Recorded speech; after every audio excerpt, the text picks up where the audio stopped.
Ndugu mtazamaji wetu, kama ni mara yako kwanza unajiunga nasi Mswati Media, basi usisahau kubonyeza alama ya subscribe plus bell ili uendelee kuwa wa kwanza kupata taarifa zetu za kimichezo.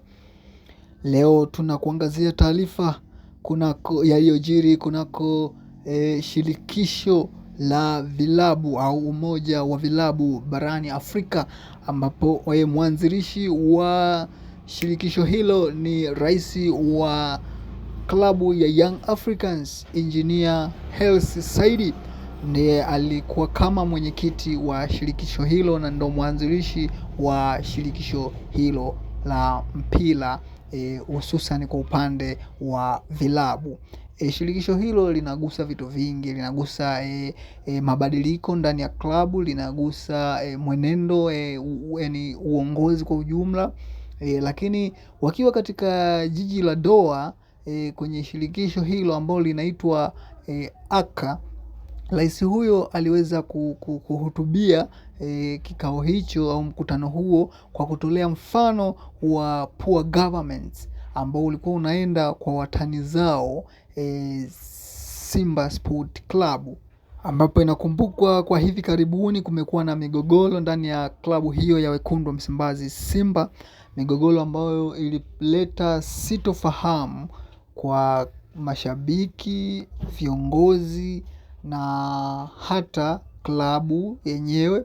Ukiangalia walianza kupata matokeo ya kusuasua.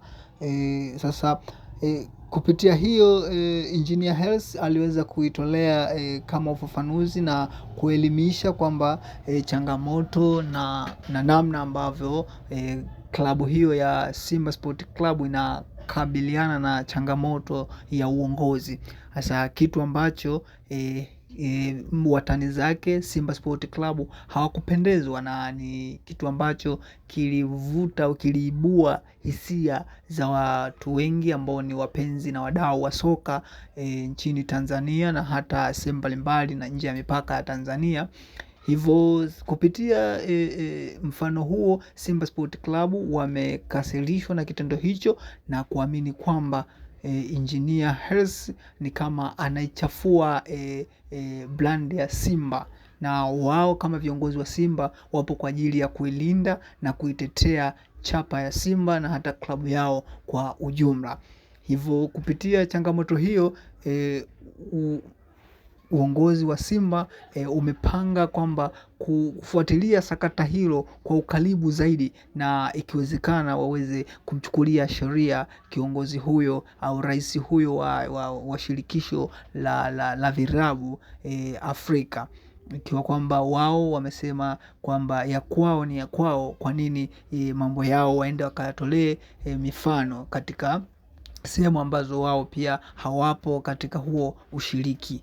Basi ndugu mtazamaji wetu, endelea kubaki nasi kwa kubonyeza alama ya subscribe plus bell ili uweze kujua kwamba nini hatima ya huu mzozo unaoendelea ndani ya klabu ya wekundu wa Msimbazi Simba, na vipi kuhusiana na Engineer kutolea mfano klabu hiyo ya Simba. Asante sana.